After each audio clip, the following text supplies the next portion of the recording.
থেকে সাদা রান্না করোগ। তাদের মধ্যে এই পরিবর্তন দেখে আমার মনে হল বাইরে থাকার অভিজ্ঞতা তাদের আরও দায়িত্বশীল এবং পরিস্থিতি অনুযায়ী মানিয়ে নেওয়ার ক্ষমতা শিখিয়েছে। তবে আমি লক্ষ্য করছিলাম তারা দুজনই একে অপরের থেকে এক মুহূর্ত দূরে থাকতে পারছিল না। যেখানে পায়েল থাকত ঈশান ঠিক সেখানেই চলে যেত। এক রাতে আমার স্বামী ঘুমিয়ে পড়ার পর আমি তাদের ঘরে গেলাম। আমার এবং তাদের ঘর পাশাপাশি ছিল। আমি ভাবলাম একটু তাদের সঙ্গে কথা বলি। ঘরে ঢুকে দেখি ঈশান পায়েলের হাত ধরে বসে আছে। আমাকে দেখে তারা চমকে উঠল।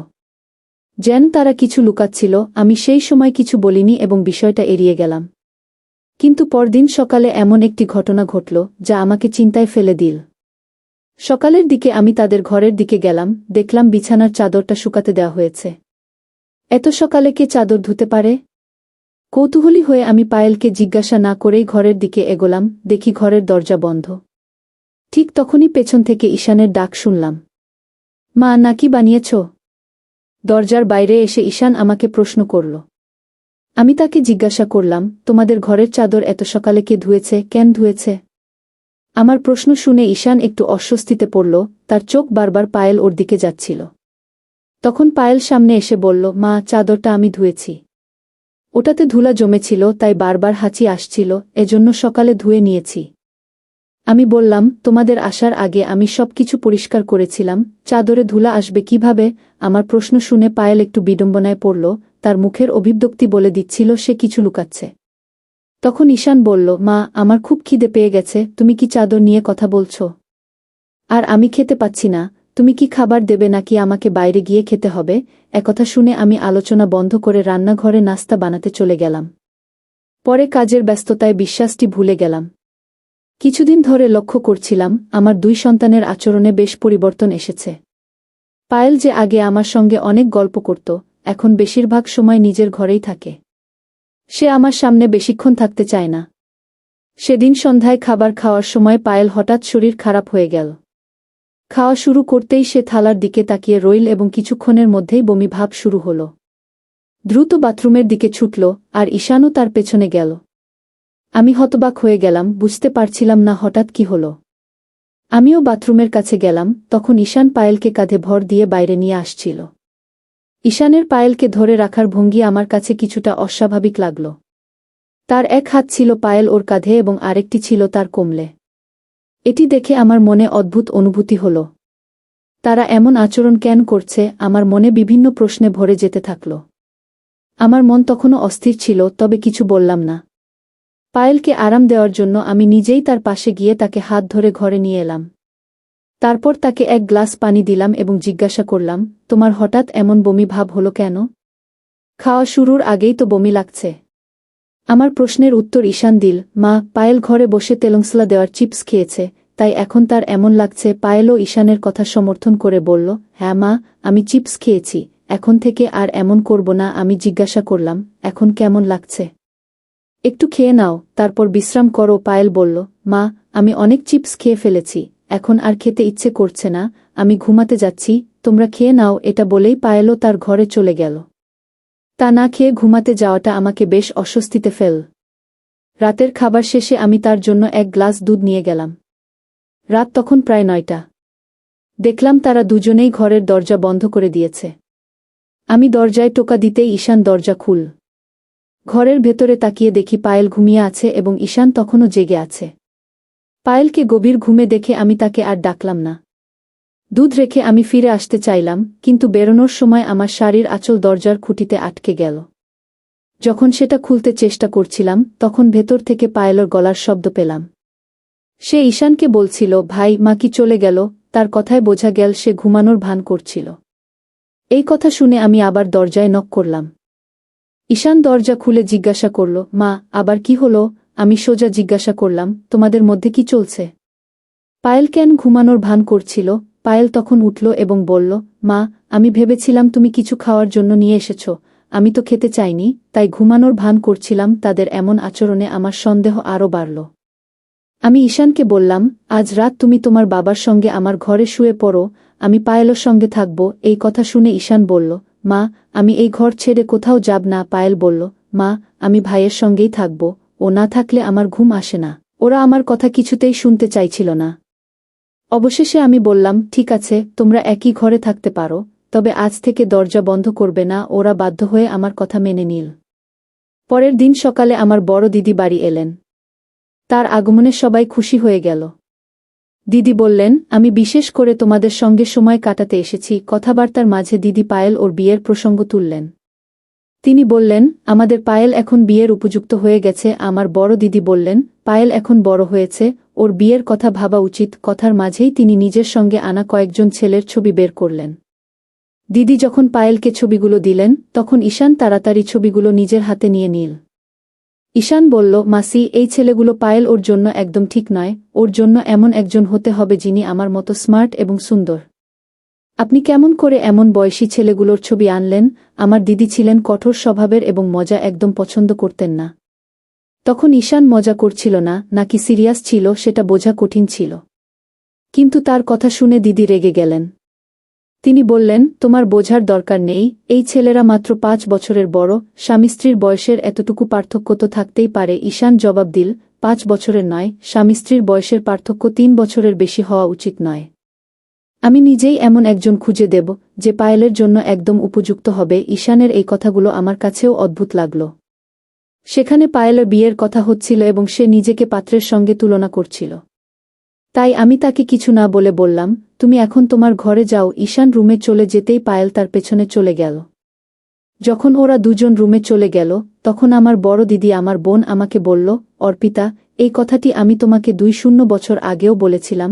যখন তুমি বিয়ে করতে চলেছিলে, তোমার স্বামীর সঙ্গে আমার কোনো সমস্যা ছিল না।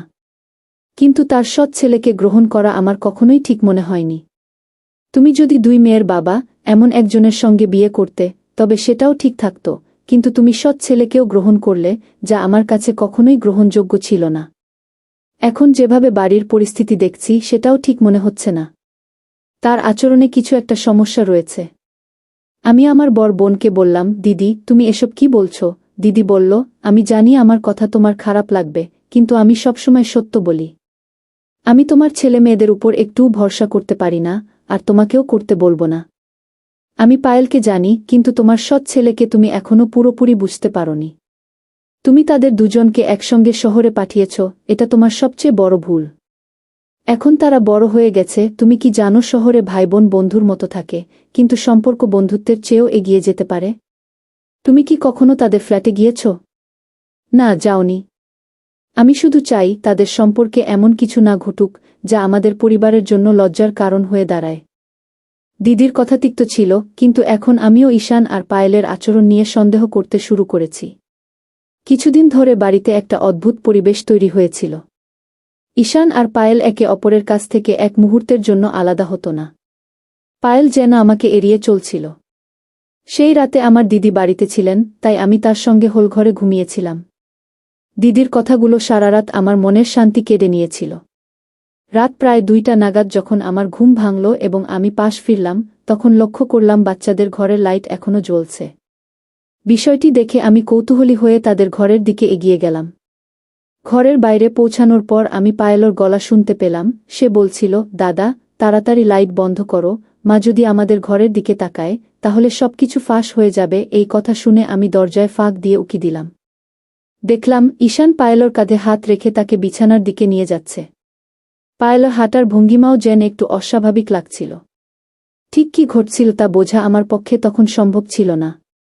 আমি সেই রাতে তাদের কোনো প্রশ্ন করতে পারিনি, কারণ বাড়িতে আমার বড় দিদি ছিলেন এবং তার সামনে আমি কোনো অস্বস্তিকর পরিস্থিতি তৈরি করতে চাইনি। তবুও দরজার কাছ থেকে স্পষ্টভাবে শুনতে পেলাম তাদের কথোপকথন। পায়েলের কথামতো ঈশান ঘরের লাইট বন্ধ করল, তবে আলো নিভে গেলেও তাদের কথোপকথন থামল না। ঈশান বলছিল, শহরের ফ্ল্যাটে আমাদের উপর কেউ নজর রাখার ভয় নেই, আমরা সেখানে নিজেদের মতো করে থাকতে পারতাম, কেউ জানত না যে আমরা ভাইবোন। কিন্তু এখানে মায়ের নজর সবসময় আমাদের উপর থাকে, কোনো ব্যক্তিগত জায়গা বা সময় আর অবশিষ্ট নেই। পায়েল বলল, হ্যাঁ, তুমি ঠিকই বলেছ, আমরা এখানে আর বেশিদিন থাকতে পারব না।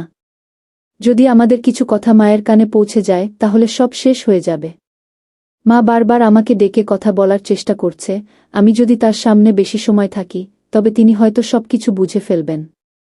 আমাদের যত তাড়াতাড়ি সম্ভব শহরে ফিরে যেতে হবে। আমি আর মিথ্যে লুকিয়ে রাখতে পারছি না। এরপর পায়েল বলল, ঈশান ভাইয়া, আমি কখনো ভাবিনি যে আমাদের সম্পর্ক এই পর্যায়ে পৌঁছাবে। গত কয়েক মাস ধরে আমি তোমার সঙ্গে ফ্ল্যাটে থাকছি, আর তুমি সবকিছুতে আমাকে সাহায্য করেছ। সত্যি বলতে, তোমার মতো আর কাউকে আমি খুঁজে পেতাম না। তাদের এই কথোপকথন শুনে আমি একেবারে হতবাক হয়ে গিয়েছিলাম। আমি আবার ঘরের ভেতরে উকি দিয়ে দেখলাম তারা দুজন একে অপরকে জড়িয়ে ধরেছিল। আমার খুব ইচ্ছা করছিল ঘরে ঢুকে তাদের থাপ্পড় মারি, কিন্তু আমি নিজের পরিবারের সম্মান রাস্তায় ফেলতে চাইনি। তাদের কথা শুনে আমি গভীরভাবে মর্মাহত হয়েছিলাম। সেই রাত আমি এক মুহূর্তের জন্য ঘুমাতে পারিনি। আমি শুধু ভোর হওয়ার অপেক্ষায় ছিলাম। ভোরে কিছু সময়ের জন্য চোখ লেগে এসেছিল, কিন্তু তার মধ্যেই আমার বড় দিদি আমাকে জাগিয়ে তুলল। তিনি বেশ ঘাবড়ে গিয়েছিলেন এবং বললেন, অর্পিতা, তোমার বাড়িতে কি হচ্ছে? পায়েল সকাল সকাল ঘরের চাদর নিয়ে গেল কেন? আমি তোমার সন্তানদের আচরণে কিছু ভুল দেখছি, তাড়াতাড়ি করে পায়েল ওর বিয়ে ঠিক করো। আমি তোমার সৎ ছেলের উপর একটু ভরসা করতে পারছি না। তখন আমি দিদির সামনে মিথ্যে বললাম। আমি নিজেই পায়েলকে চাদর ধোয়ার জন্য বলেছিলাম। দিদি আমার কথা বিশ্বাস করলেন, কিন্তু আমার মনে গভীর সন্দেহ দানা বাঁধতে শুরু করেছিল। রাতের কথোপকথন এবং তাদের ব্যবহারের উপর ভিত্তি করে আমি ইতিমধ্যে অনেক কিছু আন্দাজ করতে পেরেছিলাম। সকালে প্রথম পায়েল উঠে ঘর পরিষ্কার করছিল। রাতের কথা শোনার পর আমার কাছে পরিষ্কার হয়ে গিয়েছিল যে কেন সে চাদর ধুতে নিয়ে গিয়েছিল। বেলা প্রায় 12টা বেজে গিয়েছিল, কিন্তু আমার বড় দিদি বাড়ি থেকে যাচ্ছিলেন না। বাচ্চারা বলেছিল যে তারা ক্যাফেতে যাচ্ছে। যখন আমার দিদি শেষমেশ নিজের বাড়ির পথে রওনা দিলেন, আমি বাচ্চাদের ঘরে ঢোকার সুযোগ পেলাম। আমি ঈশান এবং পায়েলের ব্যাগ তল্লাশি করলাম। পায়েলের ব্যাগ থেকে আমি এমন কিছু পেলাম যা দেখে আমার মাথার উপর থেকে আকাশ যেন ভেঙে পড়ল। আমার সন্দেহ নিশ্চিত হয়ে গেল যে তারা সম্পর্কের সব সীমা অতিক্রম করেছে। আমি সেই জিনিসটি হাতে নিয়ে ফুঁপিয়ে কেঁদে উঠলাম। আমি বিছানায় বসে মাথা ধরে আছি, এমন সময় পিছন থেকে ঈশানের গলা শুনতে পেলাম। সে বলল, মা, আজ সন্ধ্যায় আমরা বেরিয়ে যাচ্ছি, ছুটির দিন শেষ হয়ে গেছে। তার কথা শুনে আমি ক্রোধে ফেটে পড়লাম। উঠে গিয়ে তার কলার ধরে বললাম, অসভ্য, তুই নিজের আসল রূপ দেখিয়ে দিলি। তুই তোর বোনের সঙ্গে। আমি প্রেগন্যান্সি কিটটি দেখিয়ে বললাম, পায়েল গর্ভবতী, আর এর জন্য দায়ী তুই। আমি সব বুঝে গেছি, তোমাদের সমস্ত কাজকর্ম আমার সামনে প্রকাশ হয়ে গেছে। আমি কথা বলতে বলতে আরোর আগে ফেটে পড়ছিলাম। তখনই পিছন থেকে পায়েল এসে উপস্থিত হল। তার মুখ দেখেই আমার হাত থেকে প্রেগন্যান্সি কিটটি পড়ে গেল। পায়েল শান্ত কণ্ঠে বলল, মা, দাদার উপর দয়া করে এমন অভিযোগ আনবেন না। তুমি যা দেখেছ বা শুনেছ তার পেছনের পুরো সত্য তুমি জানো না। হ্যাঁ, আমি গর্ভবতী, তবে এর সঙ্গে দাদার কোনো সম্পর্ক নেই। আমি হতবাক হয়ে তার দিকে তাকালাম। পায়েল ধীরে ধীরে বলতে শুরু করল, মা, আমার আগের কর্মস্থলে এক ম্যানেজারের সঙ্গে আমার একটি সম্পর্ক গড়ে উঠেছিল। সেই সম্পর্ক ভেঙে যাওয়ার পর আমি জানতে পারি যে আমি গর্ভবতী। যখন তাকে জানাই তখনই জানতে পারি যে সে বিবাহিত। তার কথা শুনে আমার দুনিয়া যেন ভেঙে পড়ে। মানসিক যন্ত্রণায় আমি একসময় আত্মহত্যার চেষ্টা করি, কিন্তু দাদা আমাকে সময়মতো উদ্ধার করে। তারপর পায়েল গভীর শ্বাস নিয়ে বলল, দাদা আমার সবচেয়ে বড় ভরসা। সে আমার পরিস্থিতি বোঝে এবং আমাকে মানসিকভাবে শক্তি যোগায়। যখন আমি গর্ভপাত করার সিদ্ধান্ত নিই, তখন ডাক্তার জানান এটি করলে ভবিষ্যতে মা হওয়ার সম্ভাবনা আর থাকবে না। সেই সময় দাদা আমাকে আশ্বস্ত করে বলেছিল, মা হওয়া একটি নারীর জীবনের গুরুত্বপূর্ণ অধ্যায়। আমি তোমার জন্য এমন একজনকে খুঁজে বের করব যে তোমাকেও গ্রহণ করবে এবং তোমার সন্তানকেও ভালোবাসবে। এমন কেউ না থাকলে আমি নিজেই তোমার সন্তানের দায়িত্ব নেব। পায়েলের এই কথাগুলো শোনার পর আমি স্তব্ধ হয়ে গেলাম। আমার ভুল বোঝাবুঝি এবং সন্দেহ আমাকে কোথায় নিয়ে গিয়েছিল তা ভাবতে গিয়ে আমি নিজেই লজ্জিত হলাম। এরপর থেকে পায়েলের প্রতি আমার আচরণের পরিবর্তন এলো। আমি তার যত্ন নেওয়া শুরু করলাম এবং তার জন্য সবসময় পাশে থাকার প্রতিশ্রুতি দিলাম। মা, আজ সকালে মাসি তোমাকে চাদর নিয়ে যা বলেছে সেটাও আমি শুনেছি। প্রেগন্যান্সির কারণে মাঝে মধ্যে রাতের বেলা আমার বমি হয়, এতে বিছানার চাদর নোংরা হয়ে যায়। তাই আমি সেটি সকালে ধুতে নিয়ে যাই। মা, প্রেগন্যান্সির কারণে রাতে আমার শরীর খারাপ হয়, অনেক সময় বিছানার চাদর নোংরা হয়ে যায়। সকালে আমি নিজেই সেটা ধুয়ে ফেলি যাতে তোমার কিছু বুঝতে না হয়। আর দাদা শুধু আমার ভাই নয়, তার থেকেও অনেক বেশি। তিনি আমার জন্য বাবা মা আর ভাইয়ের মতো সবকিছুই করেছেন।